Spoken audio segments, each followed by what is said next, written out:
ஏன் இங்க ஒளிஞ்சுட்டு இருந்தே? எனக்கு தெரியல. ஏன் இப்படி முகமெல்லாம் வேத்து கொட்டுறது? எனக்கு தெரியல. அச்சச்சோ, ஏன் இப்படி கையெல்லாம் படபடன்னு நடுங்கிறது? எனக்கு தெரியல. உட்காருங்க.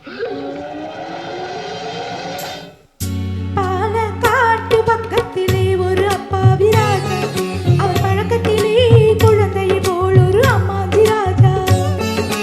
பாலக்காட்டு பக்கத்திலே ஒரு அப்பாவி ராஜா, அவர் பழக்கத்திலே குழந்தையை போல் ஒரு அம்மாஞ்சி ராஜா. யாரம்மா அது யாரம்மா, யாரம்மா அது யாரம்மா. பாலக்காட்டு ராஜாவுக்கு ஒரு அப்பாவி ராணி, அவ சேலை கட்ட பார்த்தா போதும் அம்மாமி பாணி. யாரம்மா அது யாரம்மா, யாரம்மா அது யாரம்மா.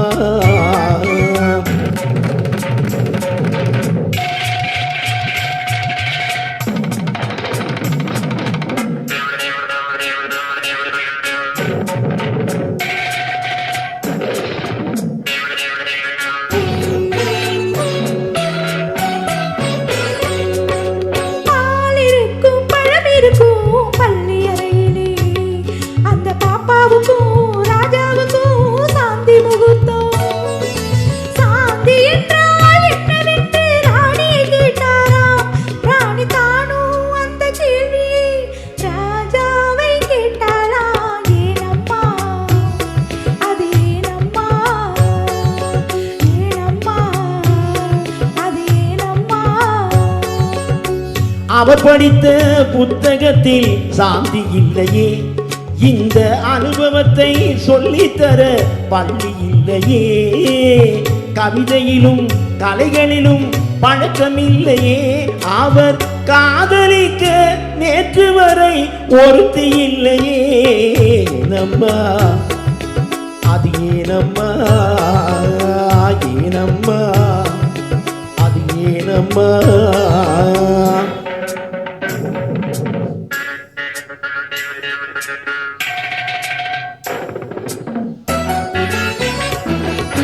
பூக்களிலே வண்டுருகும் பொய்கையை கண்டாராம். தேவி பூஜையிலே ஈஸ்வரனின் பள்ளியை கண்டாராம். மரக்கிளையில் அணிரண்டு ஆடிட கண்டாராம். ராஜ மனதுக்குள்ளே புதியதொரு அனுபவம் கொண்டாராம். ஏனம்மா அது ஏனம்மா, ஏனம்மா அது ஏனம்மா.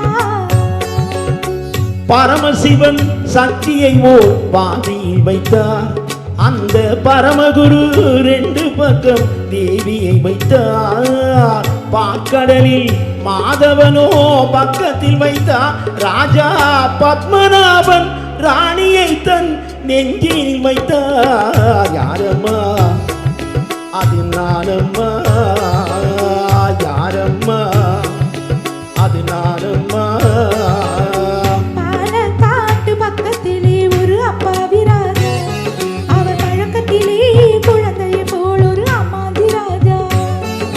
பாலக்காட்டு ராஜாவுக்கு ஒரு அப்பாவி ராணி, அவ சேலை கட்ட பார்த்தா போதும் அம்மாமி பாணி. யாரம்மா அது யாரம்மா, யாரம்மா அது யாரம்மா.